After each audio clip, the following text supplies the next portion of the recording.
koyacak mısın? Araba geliyordur. Carico. Abi el sallayan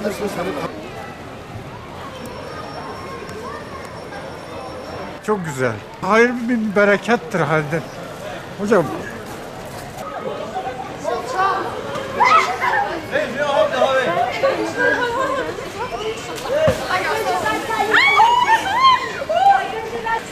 Yaşım 19. İlk defa böyle bir kar görüyorum. Allah'ı çok seviyorum. Çok mutluyum. Ölüyorum mutluluktan. Kaç yıldır işte kar yani görmemişim Siirt'te kar yağdığını. İlk defa böyle bir bereketin böyle çok yağdığını görüyorum. Gerçekten güzel Siirt için. İçimde güzel bir duygu oluştu. Yani insanın hoşuna gidiyor böyle beyazlık olunca. Küresel iklimden dolayı kar yağmıyordu, yağmur yağmıyordu.